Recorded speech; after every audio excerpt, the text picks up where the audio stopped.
this webinar now. So we are having this webinar, and ELCINA is very happy to host it along with Messrs. Messrs. Long name I Lakshmikumaran always get Sridharan. confused. LKS. Lakshmikumaran and Sridharan. So we are very grateful for your support for this. We have been watching the budget every year, of course, like most associations do, and our interest is in the electronic sector. So we have invited our members in the industry from the sector to join and to for a better understanding of the budget, which was very interesting actually, though it was a vote on account, but several things happened which were of interest and important for our industry. For example, there were some extensions of some key notifications, which are very important for some duty-free imports of inputs, which are very important for us. And then, of course, there was an extension of the exemption under Customs Notification 50 2017 and all that. So I think plus and there were very, very significant allocations for the PLI and for the other schemes. Of course, we are still looking for the scheme on components. I think components are very key for us, and there is a long way. India has a long way to go in components. Things are moving now, and we are looking forward to more schemes. We are actually working on a scheme very closely, on a new spec scheme, and also on a new comprehensive scheme, which will provide several benefits for component manufacturers, so that we can attract some some global and domestic companies to come in this area. So I think with those few words, I would like to thank all of you once again, and also my special thanks to all the industry participants. I'm happy to say that we are more than 50 participants already online, which is great, and I'm sure more will be joining. So what you say will go far and wide, and I think it will be very useful for the industry. So sincerely appreciate once again, Kunalji, and I now hand over to you. I also welcome Ms. Nupur. I think Ms. Nupur Maheshwari has also joined. Welcome, Ms. Nupur. I'm Raju Goel from ELCINA, and my colleagues are also here, Mr. Yogesh Adalatwale and Mr. MP Dubey. We are all here. Thank you so much. And good afternoon, sir. Thank you for giving us this opportunity today. And thank you. I now hand over to Kunalji to please continue with his talk on the key takeaways of the budget. Thank you. Thank you for the warm welcome. So thank you for the kind words. And we at LKS are actually very pleased to kind of support this initiative. And we hope that our insights or our kind of views will help the kind of members understand the theme of the budget around this electronic manufacturing a little better, while Nupur will be kind of better placed to deal with the export related changes and customs related changes. I'll touch upon some of the initiatives which I think are going to be relevant, while they may seem indirect. A lot of people may not have kind of seen it that way. I'll try and I think I'll probably not go into the details of aspects which you may be already aware about. But yes, the significant ones we'll try and touch upon, and also highlight what are the other areas which can result in kind of boost for this larger sector, because electronic manufacturing is actually linked or is an allied sector to many major sectors. So that itself will actually be relevant for this discussion. As you said, obviously, the PLI allocation has been significantly increased. I think there has been an increase of about 1.5 times to kind of, and the new allocation is quite significant. So it quite clearly indicates the government's intent in promoting electronics manufacturing in the country. So we've seen the PLI schemes, how they have kind of had an impact on other sectors in the past. And while it's still early to comment upon, I think the progress, largely, I think we do realize that the manufacturing boosting related incentives that have been offered by the government have shown a large impact across sectors. And it's not only PLIs, it's also the initiatives that have been launched, the new taxation regime which was launched for new manufacturing companies, which I think is coming to an end now this financial year, if I understand correctly. So I think that said, we also I'll request my colleague Archit to kind of project the PPT, and maybe I can just touch upon some of the points that have been, in our view, relevant and that do kind of indicate the government's attempt in promoting innovation and technology in general. So, Archit, can you just one little question? I mean, one little point I would like to highlight. Rajesh or Dubeji, participants can put their questions in the Q&A box. Yes, sir, they can. Yes, sir, they can. Okay, so I would just like to, to convey this to all the participants, because, they cannot speak here, but they can, put their questions in the Q&A box. And, whatever possible, maybe, Kunalji, your team can, answer here. Otherwise, we can take them offline and then we can, reply. So, the participants may please also give their email ID along with their question. So we can answer those questions offline and we'll send them offline. So that's I all think that that will be better, sir. I think we have limited time, so it will be best if kind of they can reach out offline and ask Yes. their questions. We'll be happy to kind of give them an elaborate answer. Short of giving them a legal opinion, we'll be happy to answer any question. Don't worry, sir. Of course. Understood. Thank you so much. So, Please no problem, sir. continue. So, Archit has, I think, just started projecting. Archit, can you just go to the PPT?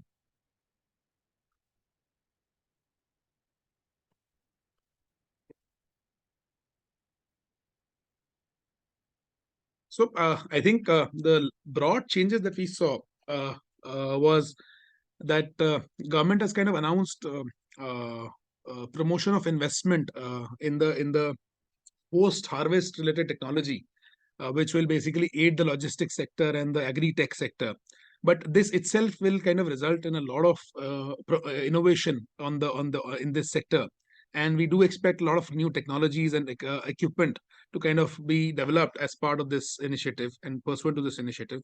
And that, in our experience, is likely to aid the sector. Secondly, I think the government did announce a corpus of 1 lakh crore as a loan, basically, for startups to scale research and innovation in new age technologies. So one common theme which kind of quite clearly came out of the budget to our mind was the clear focus on innovation. And I think the finance minister also used the word Jai Jawan, Jai Kisan, and then I think another word has been added in this budget, which is Anusandhan. So there's clearly a bent from the government side insofar as the innovation is concerned, and they do expect new technologies to be used and kind of evolved insofar as manufacturing is concerned, insofar as other sectors are concerned. So we do expect a significant impact in the long run because of these kind of announcements. And as we speak, we are actually talking about an interim budget. We do expect that in the coming years, in the full budget this year, later this year, we do expect the same government to continue. So obviously, if that happens, the likelihood of these schemes or these announcements being extended or being enhanced subsequently is quite high. They've also kind of clearly laid out a focus to strengthen the deep tech technologies in defense. Defense manufacturing, in fact, has been a key area of interest. And I think the government has in the recent past announced that they have kind of enabled more private participation in this sector, which until now has been largely controlled. And in the past, we've seen too much government involvement in the sector. We do expect investments to come into this space, and that would aid the new manufacturing processes, obviously. Another area of focus has been e-vehicles, charging infrastructure for e-vehicles. So this will result in a lot of technology being used for electronics manufactured in relation to the entire EV setup and the charging infrastructure. We also expect a lot of innovation and technology to be used for rooftop solarization.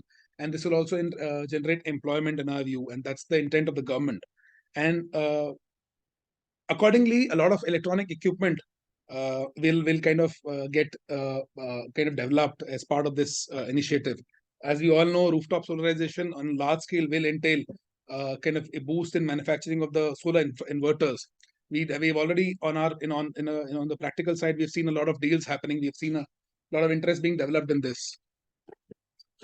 Then we've also seen a clear announcement for promoting transformation in manufacturing to aid green growth. So environment friendly technologies and equipment is likely to get a lot of support in our view, and that I think is going to kind of be a big impact, create a big impact insofar as the electronic manufacturing is concerned.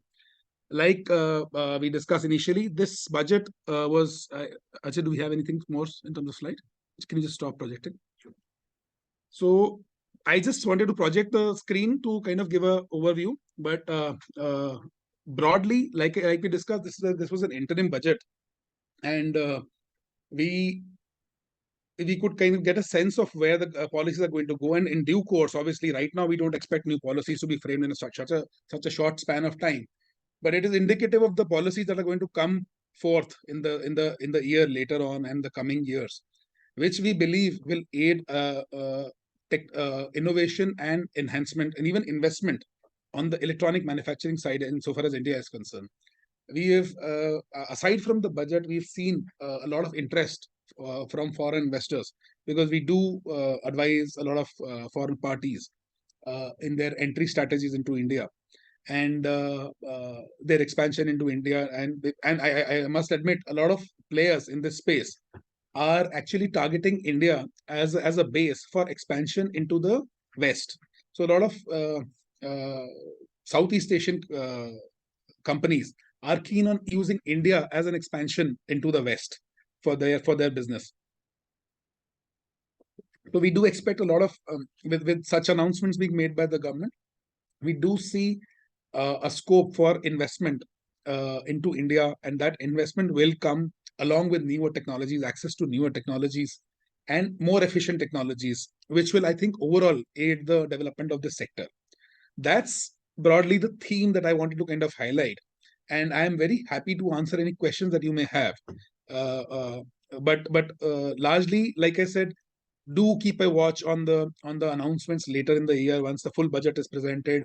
And I think more importantly, the policies as and when they are announced and implemented. We do expect detailed policy to come out, as Mr. Goel was discussing. We've not seen a blueprint right now. We are yet to see that, and how it will be kind of extended and implemented. That is going to be interesting, because while PLIs have been a flavor of the season, and I think they've been very well received, we've insofar as implementation is concerned, we've seen some pain points for some of the players, and that those practical implementation related challenges will need to be ironed out, I think, across sectors. So that, I think, is one area where we'll have to keep a close watch on, and as time passes, as we see more development on this front, we'll get more clarity as to how this sector is going to get impacted in the longer term owing to these measures. So that's, Mr. Goel, that I think was a broad, because the session was a very short one. I had kept myself a little crisp, a brief, and like we discussed, it's an interim budget, so we didn't want to disclose, we didn't want to get into the kind of nitty-gritties of everything, because we would want to see the policies and detailed announcements before we kind of delve deeper into all of these aspects. Thank you, Mr. Okay, Kunal. thank you. Dubeyji, I am here. So I Okay. just wanted to just make one comment that I think one thing which you said right in the beginning was, with regard to the innovation, which I think is very interesting. And what I'm also seeing is that I think the government is now slowly getting out of, tax breaks and all that. So they are wanting that, the industry should become more competitive and all that. Though my only concern here is that the electronic sector is not ready for that. The electronic sector, while we have grown very rapidly and we are very happy with that our numbers have increased from 25 or 30 billion to 100 billion plus, which is a huge jump in the last 5-6 years. But we must understand that we are still not doing deep manufacturing in electronics. And electronics is where, deep manufacturing can happen only with understanding of technology. So that portion is, I think, maybe that is going to help, the innovation fund is going to help in that. Sir, I think what your understanding is on a broad level is absolutely bang on. Let me share some things. It's not really flowing out of the budget, but because we advise private organizations outside of the country also on these issues, and we also are closely working with the government, and I think we usually have frequent interactions with the government, especially the DPIIT, in kind of exploring sector related measures. So I think I want to leave. I would want to contribute with two large things. You're absolutely right. The government is not going to kind of promote or give a sense that we are here to kind of give you soaps, the incentives without any efforts on your end. Yes, they are going to create incentives, but those incentives will have to be will be claimable effectively only when you fulfill those conditions, because the government is clearly aimed at increasing innovation, and they will not hesitate. I think enabling it's anyways a sector which is under 100% automatic route. So anyways, the foreign players are today very well positioned to come down and kind of use India as a base, and that effectively will result in a highly competitive market. Government, I think, is clearly wanting that to happen, and while giving local players some more support in terms of kind of incentives, as also creating opportunities for smaller players by introducing interest-free loans, extending benefits, and reducing the compliance burden. So all those things, ease of business will be slightly better for local businesses. That is what government could do, but that will not be available unless you are fulfilling the criteria of innovation and you're being competitive by kind of reinventing yourself on a regular basis. That is going to clearly happen now. And I think we are living in a world which is very fast changing. And I think if all of us do not innovate with time, then the peers will take over. Those who are focusing on innovation, those who are looking at newer techniques of working, newer styles of working that are more efficient, are likely to succeed across sectors, sir. I understand those points are very, very relevant, very well taken. But the ease of doing business issue is still there. A lot of the nitty-gritty we know about, and because we keep on coming across these issues. While, for example, GST is really good, but GST still has a number of issues, and people are quite pained by it, and there are a lot of issues which relate to interpretation and all that. But anyway, let's not go into that. I think let's stick with our subjects here. One suggestion I have, sir, is that we've seen GST obviously is a different discussion altogether, and I see that may be a very big challenge to be tackled across sectors. Right. But other than that, I see that, and this is something that we have experienced ourselves. The government is usually receptive of suggestions that come from the industry. We've actually lately, in the last couple of years, we've seen industry bodies and some key representatives taking up key discussions and suggestions for the government to introduce as a sectoral change. That could be done. So if you think across the sector, there is a constant feeling about some of the key things. I think that should be communicated to the government. We feel the government is usually receptive, and so long as those suggestions are valid, sooner or later we do see them being implemented in some form or the other. Okay. I think we'll remember that, and we will possibly also share with you. So you may, so that you may be able to help. And we do get our opportunities to kind of pass on those suggestions. So we can maintain a repository of such things. Absolutely. And I'll be happy to kind of take note of things as much as you can share. Absolutely. Thank you. So my only job is now, to hand over this, to Ms. Nupur Maheshwari.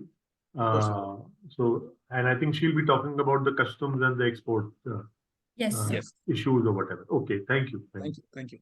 Over to you. And Dubeji is taking over now from me, so I may be here and there. So Dubeji, please take over. Thank you so much. So thank you, Mr. Goel, Mr. Dubey, and thanks, Kunal, for the wonderful insights. I would request my colleague Praful to present the slides, please.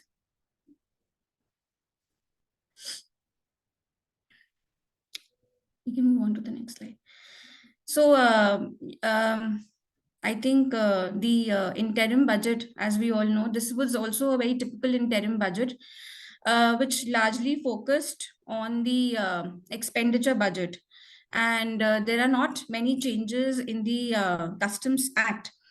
as the finance minister said in her speech, that she has proposed to continue the existing rates of customs duties.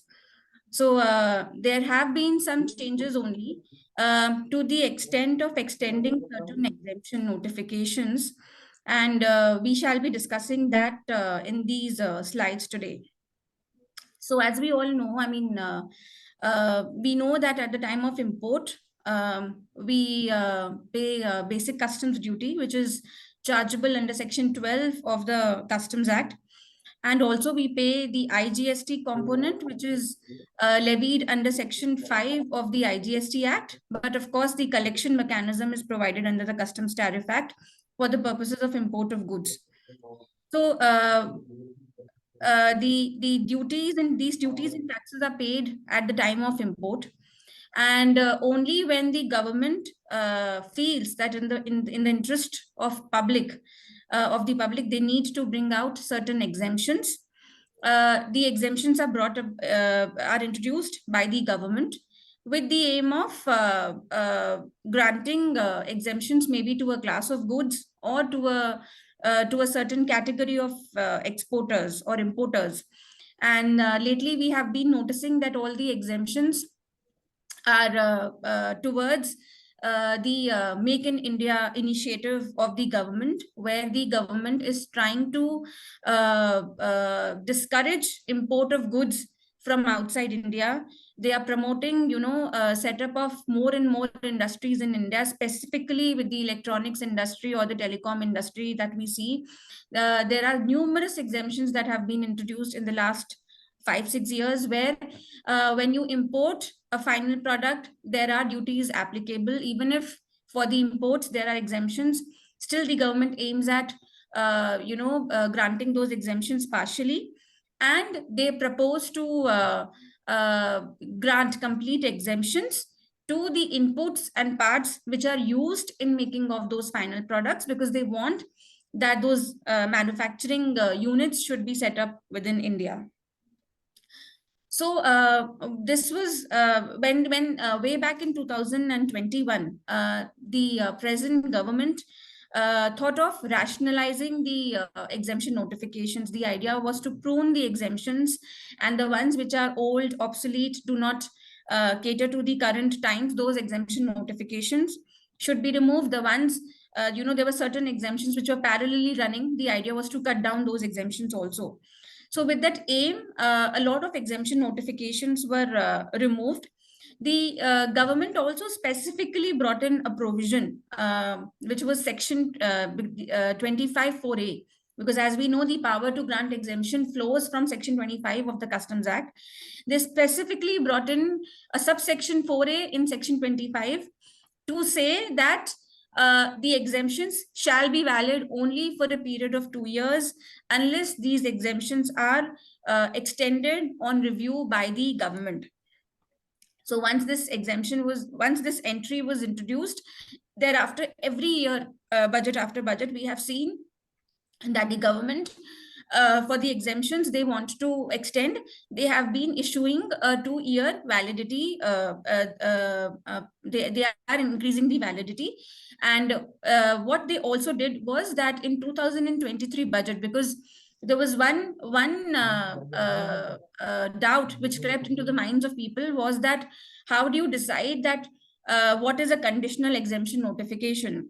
A conditional exemption notification can be something like your typical, 50 of 2017 or 57 of 2017, which are subject to IGCR conditions. Also, there can be notifications where the conditions are provided within the description. For example, display assembly for use in manufacture of cellular mobile phones. That also becomes a condition, so to speak. So what the government did in 2023, they specifically added a proviso to this subsection 4(a), where they provided the categories of goods which will otherwise not be covered by this 2-year limitation period, in the sense that for these categories, the exemption would be perpetual. So as you can see, the slide here depicts those categories. It's basically your exemptions which are falling out of multilateral or bilateral trade agreements. One of the examples could be your your FTA notifications. Then the the obligations that the Indian government has under the international conventions. Again, one of the examples could be 24 of 2005 or your 25 of 2005, which are your IT exemption based IT based exemption notifications. And of course, you know, the notifications which were specifically brought in for UN agencies, diplomats, international organizations, and of course, you know, the export promotion schemes which are introduced under the foreign trade policy to give effect to those policies or to those exemptions, the schemes. Simultaneous exemption notifications are issued by the Customs Department. So all of that, and of course, temporary import of goods, your personal baggage imports, all of that was covered in the excluded category. So meaning thereby that for this category of goods or these category of exemptions, the exemptions will be perpetual. They will not be hit by the sunset clause. And for all other exemption notifications, the government time and again will issue the notifications for extending the time period.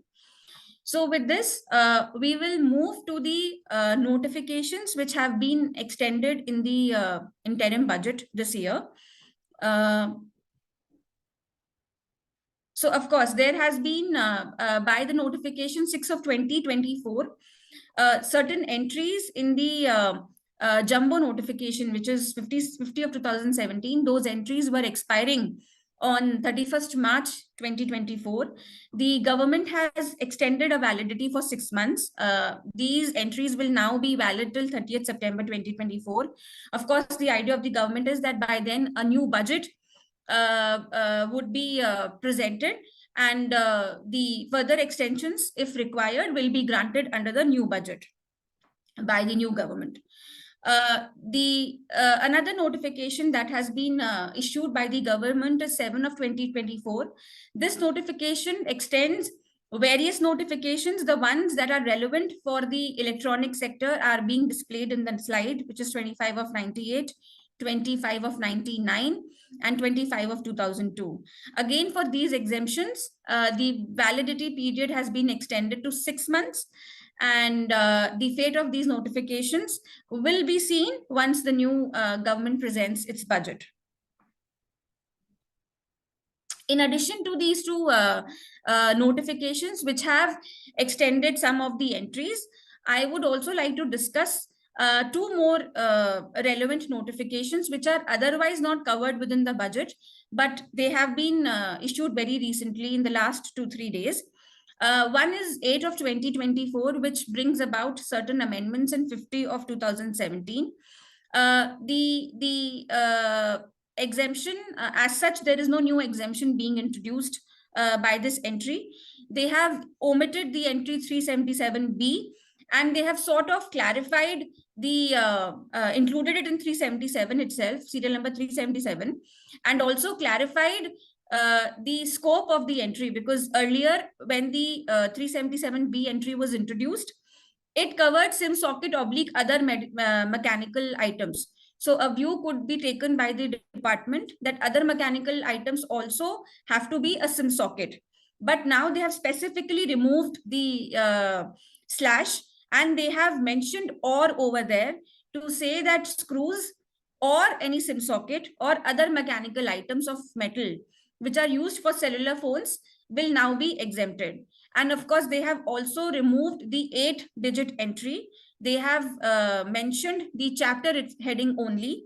As a result, if your products are not falling, you know, earlier if you had a problem that you could meet the description, but your HSN 8-digit classification is slightly different, you would not get the exemption. But now, because chapter 73, the entire chapter 73 is covered, and they've also given the clarification, therefore the exemption will now have a wider scope in that sense. The next exemption is 9 of 2024. Now this exemption amends is an amending notification for 57 of 2017. Here, many changes have been brought in by the government, and the changes, like I said, they are totally in line with the Make in India initiative of the government, where the idea is to have more and more manufacturing facilities within India, more and more manufacturing taking place in India, and completely discourage import of electronic items from outside India. So as we see, there is a serial number 7 introduced, and under serial number 7, again, what they have done is, apart from introducing some new entries, they have also revamped the entries in the sense that some of the products have been removed from certain serial numbers and they have been clubbed in a different entry. For example, the GSM antenna and antenna for any other technology, this has been removed from serial number 7 and it is put under 60, which is a new entry they have introduced. Even if you can go back to the previous slide, even main lens, they have moved it to 60. And camera lens, they have completely removed. We do not see any exemptions for camera lens now. And Mylar for LCD, FPC and film front flash, again, they have clubbed some more items and put it under 6F. And microphone and receiver, of course, continues to be exempted, and other goods also continue to be exempted. What they have also done, so earlier the entries were only limited to these goods. In fact, if we look at 6D also, 6D could exempt only back cover, middle cover, front cover, GSM antenna, or antenna of any other technologies. Now, what they've also done to further increase encourage the manufacturing and backward integration, the government has introduced new serial numbers where inputs and parts of these components for making these components will also get an exemption.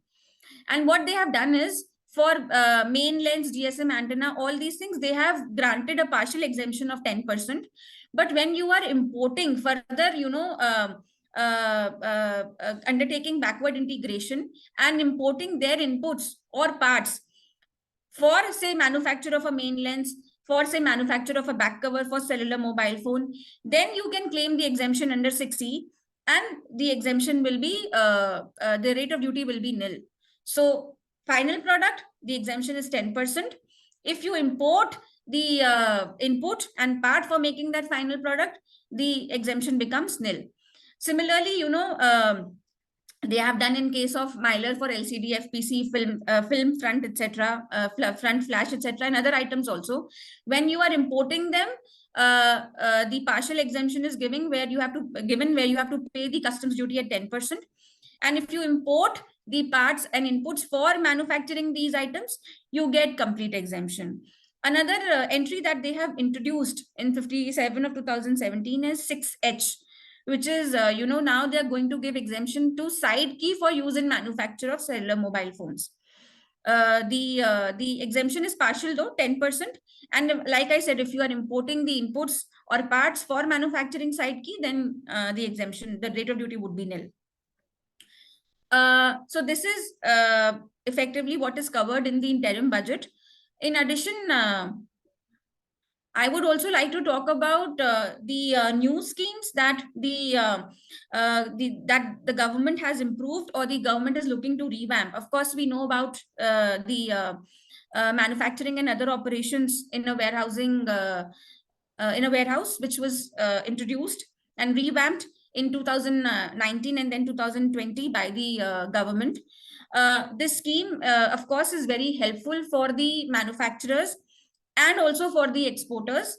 For the manufacturers, because of the fact that you can import the capital goods within the mover scheme without payment of customs duties, because your duties are deferred, and the liability to pay customs duty arises only once you move the capital goods out of the warehouse.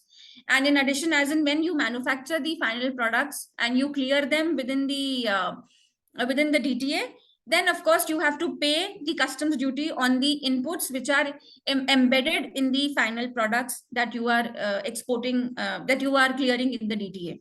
And if the final product is exported, then there is no payment of duty at all. Apart from mover, we all know that the government is proposing to introduce the new SEZ bill, the new SEZ scheme. There are, again, the purpose of the new SEZ scheme would be to grant India an edge over other countries to set up technology hubs. The idea is to grant investments and encourage investments within India, and provide a high quality infrastructure to the manufacturing and service industries in India, so that we can produce high quality goods and services, and encourage more and more export outside India. In addition to this, so therefore, what we also understand that the government would be looking to bring out the new SEZ law post the elections in the new budget, which is expected sometime in the month of September. Also, one more point which I would like to talk about is the free trade agreements. Because if you can move to the next slide, this I'll cover. The free trade agreements. So as of now, we know that India has free trade agreements with different countries. India has free trade agreements with different countries. We know about the typical ones are the ASEAN, India, FTA, the Korea, UAE, Japan, SAFTA. These are, some of the agreements which everybody is aware of.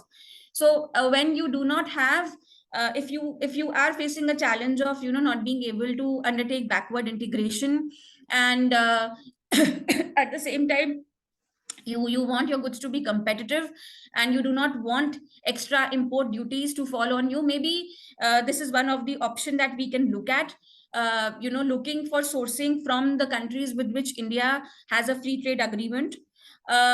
In addition, I have also tried to capture the regions or the countries with which India is proposing to enter into a free trade agreement, which is your United Kingdom, Israel, and the European Union.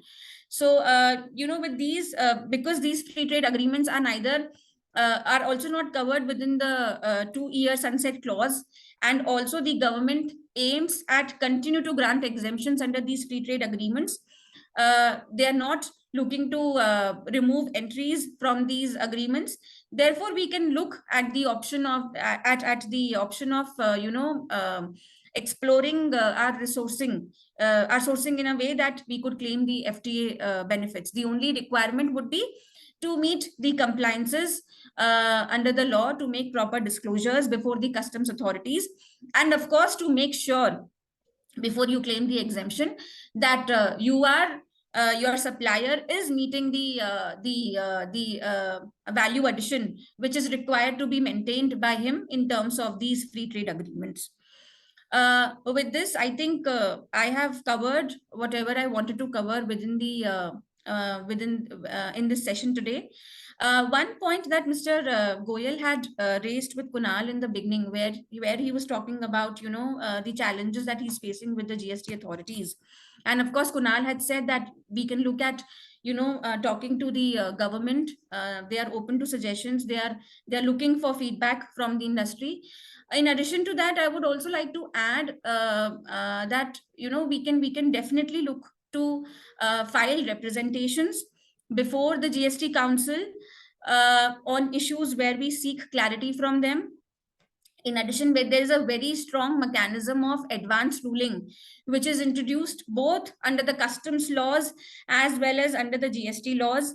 We can look to file advance ruling before the authorities for seeking clarity on interpretational issues, because these advance rulings are binding for a certain period on the authority as well as the assessee. The probability of litigation reduces substantially. So please make use of these schemes or provisions which the government has introduced, because they also do not want a lot of litigation. They also want to increase the ease of doing business within the country, and focus on making India self-reliant. So with this, I would. But then there's a question I have. At Yes. what stage do you file the advance ruling? After you get the tax imposed on you, or you have to kind of preempt it? It's a very good question. I'll put it this way. Under the GST, you can file for the advance ruling even after taking the transaction. Similar amendments have also been brought within Customs Act. Initially, under the Customs Act, you could only file an advance ruling before you were taking the you would undertake the import transaction. But now they have made certain changes in the provision to say that before you undertake the current import, even if you are importing a product, say product A since a long time, and there is a doubt which comes to your mind, say on the classification or on the valuation, before your next import, you could file the advance ruling. And the advance ruling authorities have said that those rulings will be admissible. The only difference is that you cannot go for an advance ruling when the matter has reached a litigation stage.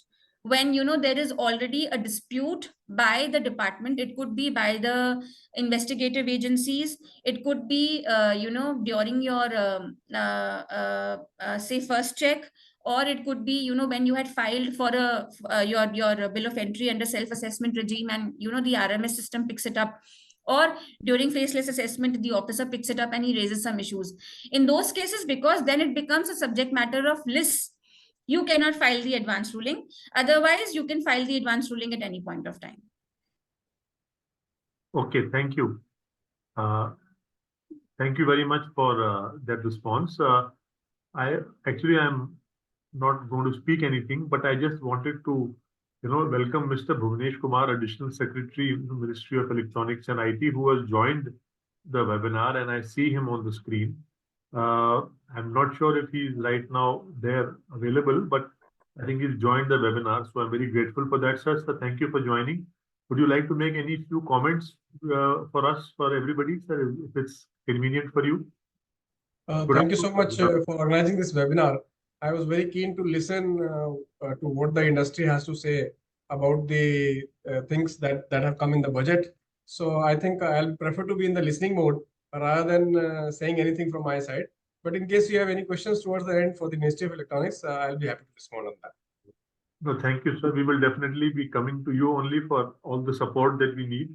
But I think it was an interesting, webinar, and we thank Messrs.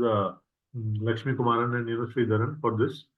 I think the inputs are very valuable, and because taxes are always a very complicated subject. But sir, thank you so much for joining and for those few words. If there are any questions anybody has, but I think, sir, if I open it for questions, does anybody want to ask any questions from Mr. Bhuvnesh Kumar, any of the panelists here?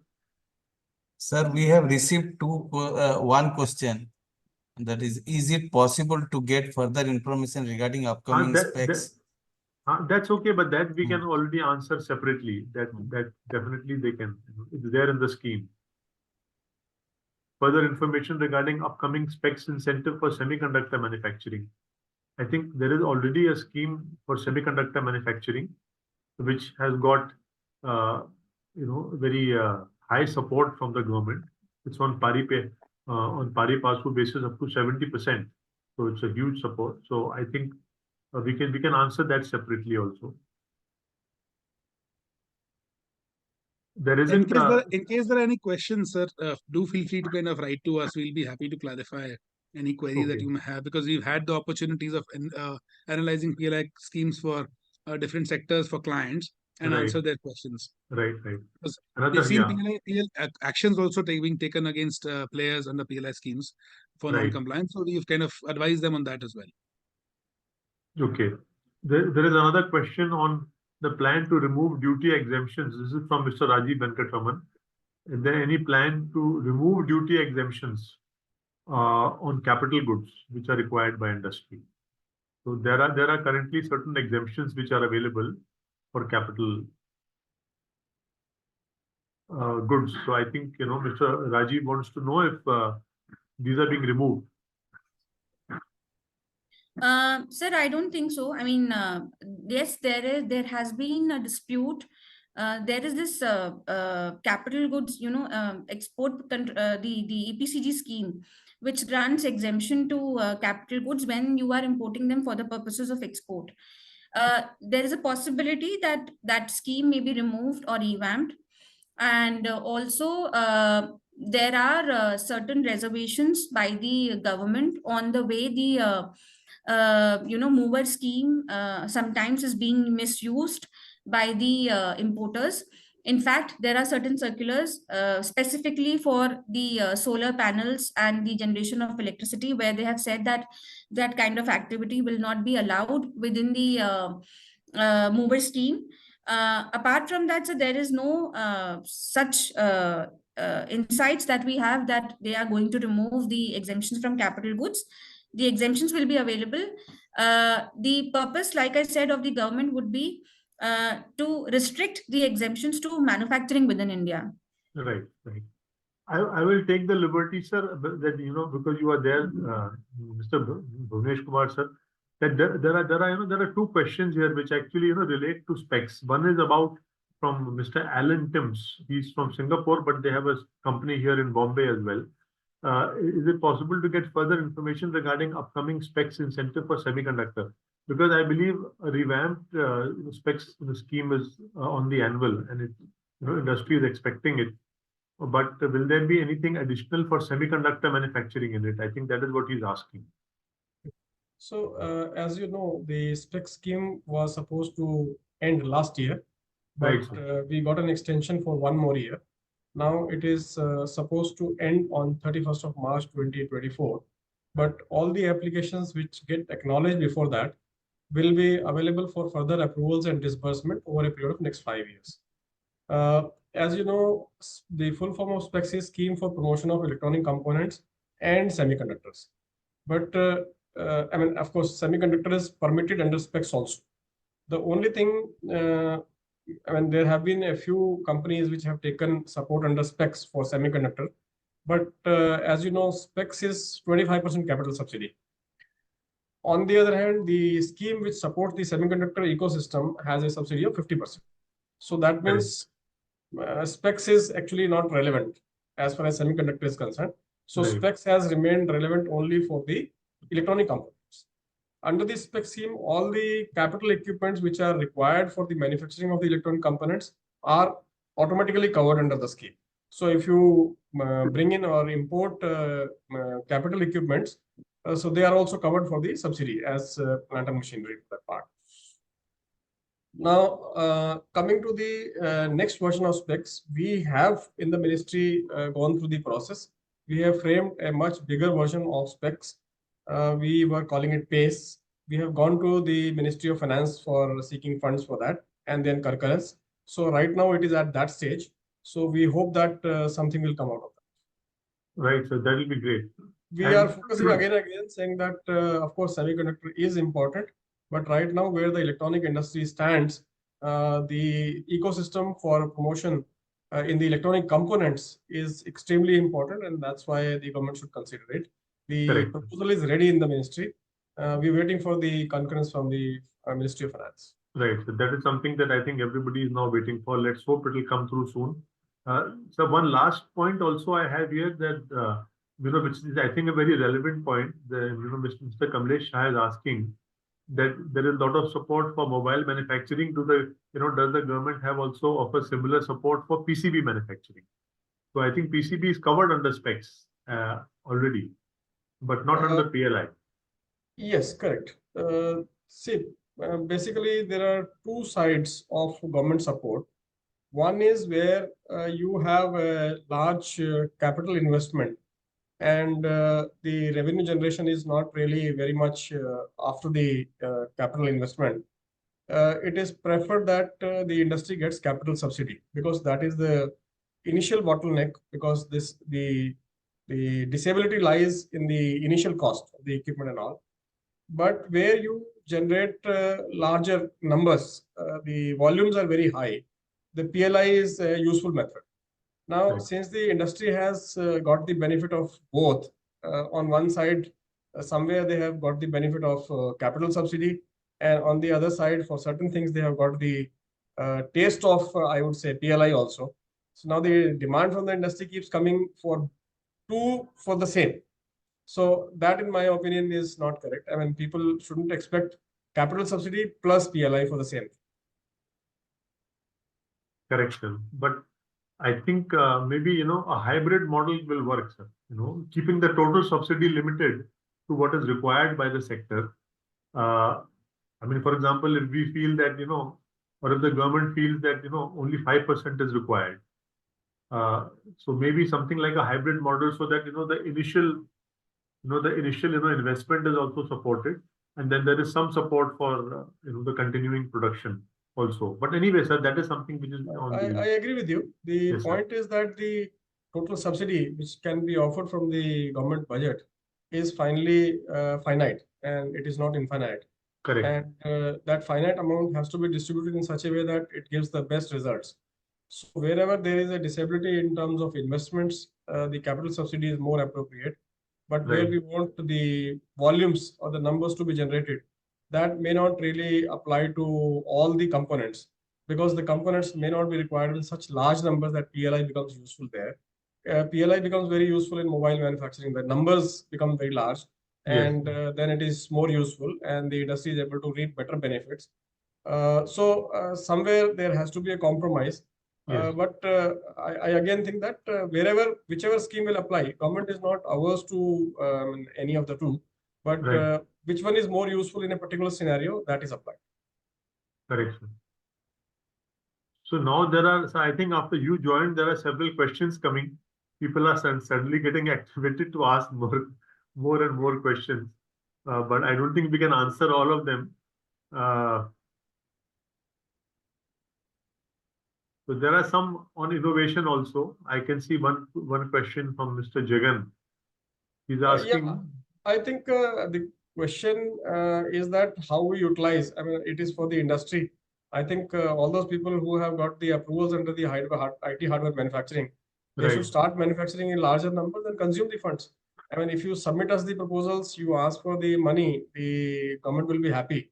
Because what I have seen in PLI in last 2-3 years, the utilization is not 100%. So that is not because of the government, but because the claims are not coming in sufficient numbers. So if the industry actually submits the claim, we'll be happy to utilize that.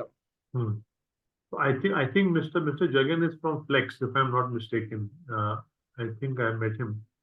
And I think the best answer would be that, you take the funds from the government and you use them for innovation. You use them for your R&D or for your innovation. If the government is giving you funds, then, that becomes your own revenue. It becomes your own, it goes to your bottom line, and then you use the money for your own R&D.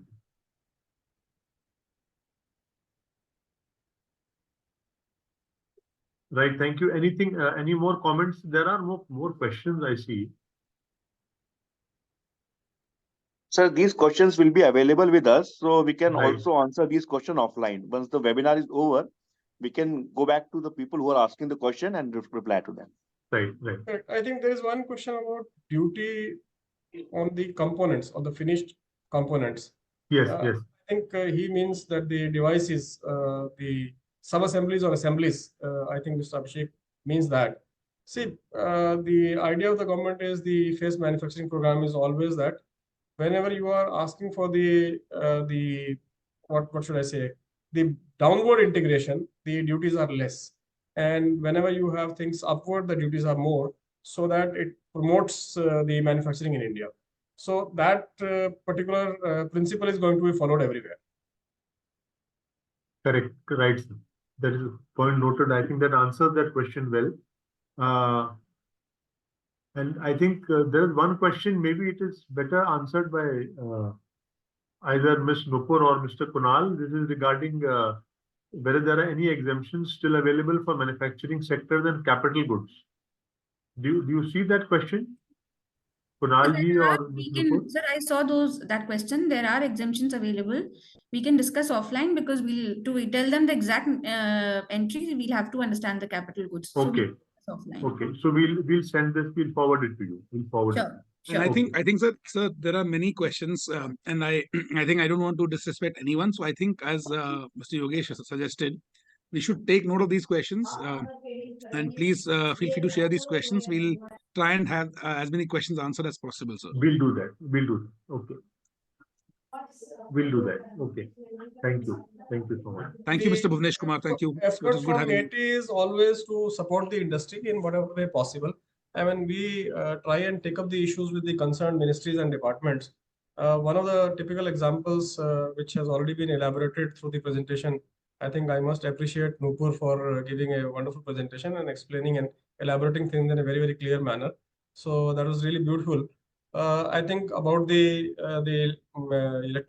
mechanical parts in the display assembly in the mobile, which was a bone of contention for quite some time, having 15% and 10%, two differential duties and giving scope for confusion. And of course, I mean, on the both sides, there was a contention on that.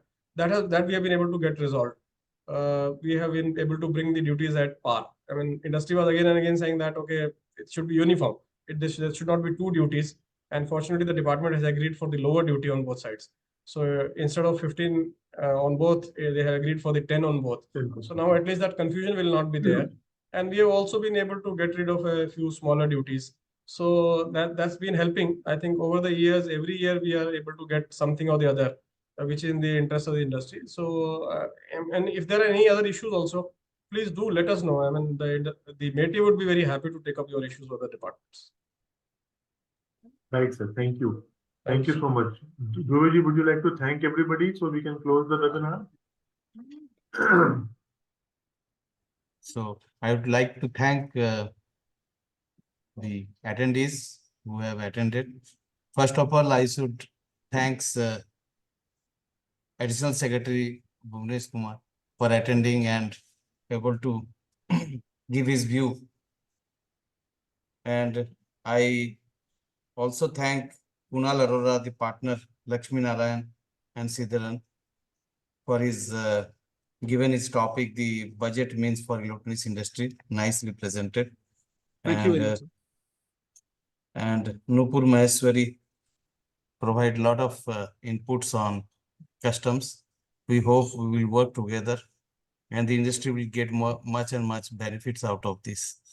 With this, I will also thank our Secretary General, Raju Goyalji. Under his guidance only we able to organize and such a program. And with this, thank you everybody, and let us close the program. Thank you. Thank you so much, Dhruveji, and thank you for thanking me also. I'm very grateful. Thank you, Nupurji. Thank you, Kunalji. Thank you, everyone. Thank you, sir. Thank you, sir. Thank you very much. Thank you very much, you sir. so Thank much. you. Thank you. Thank you, Bhuvnesh, sir. Thank you. Thank you so much. Thank you, sir.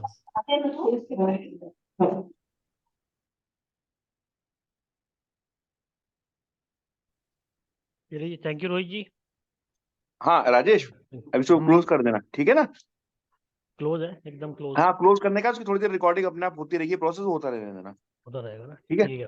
Okay चलो भाई, okay, thank you very thank good, you ji. बढ़िया okay Rohit ji, कर दीजिए Dubey ji sign out. तुम close कर दोगे तो हो जाएगा सबका अपने आप बंद। अच्छा कर दो क्लोज। हाँ कर दो, कौन है ये, केवल रोहित और मैं ही तो बचे हैं, कर दो क्लोज। And webinar for